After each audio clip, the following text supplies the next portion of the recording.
آپ نے ابھی حال ہی میں دیکھ رہا تھا آپ کا مطلب وہ آپ نے خودکشی کے حوالے سے لکھا ہوا تھا 92 کے میگزین میں مطلب وہ تو یہ واقعی کچھ ہوا ہے پچھلے دنوں میں خودکشیوں کے بہت زیادہ. تو کیسے موٹیویٹ کیا جائے بچوں کو؟ امتحان میں ناکامی کے حوالے سے مطلب وہ تھا وہ ٹھیک ہے, وہی آپ نے جیسے کہا مشکل حالات ہیں, مشکل معاملات ہیں, لیکن اس کا یہ مطلب تو نہیں ہے کہ اللہ تعالیٰ کی عنایت کردہ زندگی جو ہے وہ اپنی مرضی سے آپ لے لیں. بالکل صحیح, یہ اس کی عنایت ہے.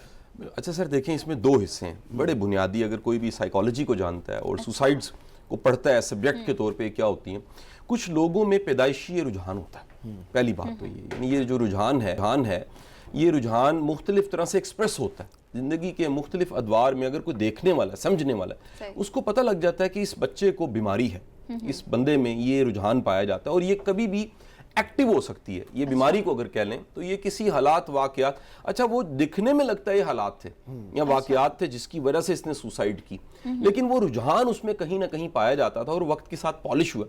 پالش ہونے کے بعد ایک ایونٹ آیا, اس ایونٹ نے وہ محرک بنا اور سارے کا سارا الزام اس ایونٹ پہ لگ گیا کہ یہ فیل ہوا یا کاروباری ناکامی ہوئی یا وہاں شادی نہیں ہوئی جہاں ہونی چاہیے تھی اور آخرکار اس نے سوسائڈ کر لی. لیکن وہ اس میں رجحان پایا جاتا تھا.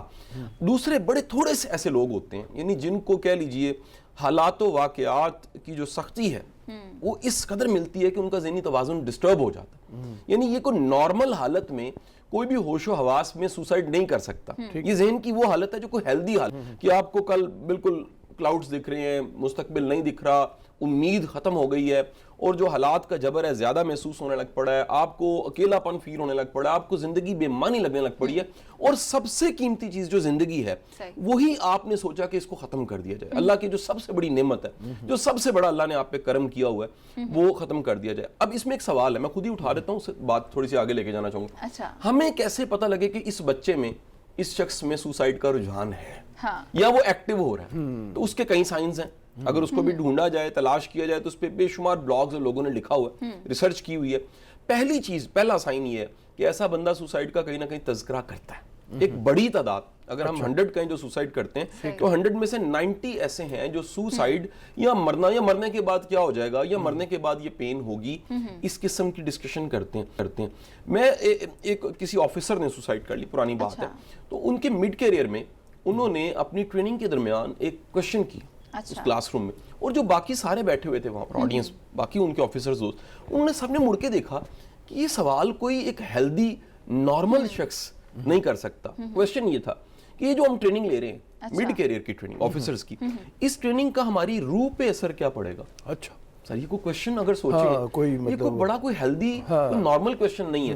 تو آپ اگر اس کی کمیونیکیشن دیکھیں تو اس کی کمیونیکیشن میں, بات چیت میں, ابلاغ میں کہیں نہ کہیں مرنا, سوسائڈ, چلے جانا, مکی جانا ہے, ختم ہی ہو جانا, اس طرح کی باتیں آپ کو ملیں گی. شاہ صاحب جی ایک بات میں آپ کی کاٹ کر کرنا چاہ رہی, جو شاعر حضرات ہوتے ہیں میں نے یہ دیکھا ہے ان میں یہ بات بڑی پائی جاتی ہے, ہم نے تو چلے جانا ہے, بعد ہمارا کانٹینٹ امر ہوگا, ہم جو لکھ رہے ہیں اسی کے لیے ہم جی رہے ہیں. اس بارے تھوڑا سا بتائیں. اچھا دیکھیں یہ بھی انسان اپنے آپ کو مطلب وہ میرا رؤوف صاحب کا کیونکہ سبجیکٹ کئی مشترک ہیں تو ہم مطلب آف کیمرہ جو بات چیت کرتے ہیں اس کو ہی اگر تھوڑا سا ہم نہ بھی نشاندہی کریں بات چیت کیا تھی, لیکن اگر واضح کریں یہ اللہ کا کرم اور فضل ہوتا ہے کہ کسی کے کام نے امر ہونا ہے. اس میں انسانی کوشش کا جو عمل دخل ہے وہ بڑا تھوڑا ہے. ان کی مہربانی ہے کہ رب کوئی عطا کرے کہ ایسا علم مل جائے, ایسا کو فن مل جائے اور 200 سال بعد بھی غالب ہو. نہیں تو بندہ اگر اپنی کاوش سے امر ہونے والا ہوتا تو ہر دوسرا بندہ امر ہو جاتا.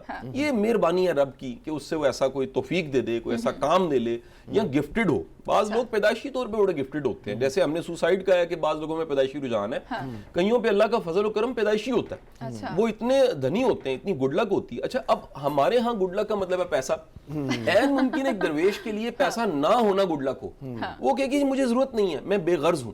اچھا دوسرا سائن ایک بڑا امپورٹنٹ ہے, یہ بھی سر سب طرح کی ریسرچ میں موجود ہے. انہوں نے کہا کہ جب بھی کوئی اپنی بڑی بڑی قیمتی چیزیں بانٹنے لگ پڑے, اس کا مطلب ہے کہ اس نے وڈرا کر دیا. اس نے لائف کی جو ایک محبت ہے, ایک جائز محبت ہے, یعنی یہ سیل فون ہے مجھے پیارا ہے, میرا ہے. اگر میں جاتے ہوئے کہوں کہ رؤوف صاحب یہ آپ کا ہو گیا ایسے اور کوئی وجہ بھی نہیں ہے, تو آپ سوچیں گے کہ یہ بندے نے اپنی قیمتی چیز مجھے کیوں دے دی. اگر اکثر ایسا کرنے لگ پڑے تو اس کا مطلب ہے کہ اس میں لائف کی ہوپ. پھر سلیپنگ پیٹرن ڈسٹرب ہوتا ہے, نیند کا جو پیٹرن ہے, سونے جاگنے کے اوقات. اچھا یاد رکھیے فکر مند انسان, یہ جملہ بڑا امپورٹنٹ, فکر مند انسان یا جس میں سوسائڈ کا رجحان ہوتا ہے اس کا دماغ زیادہ کام کرتا ہے.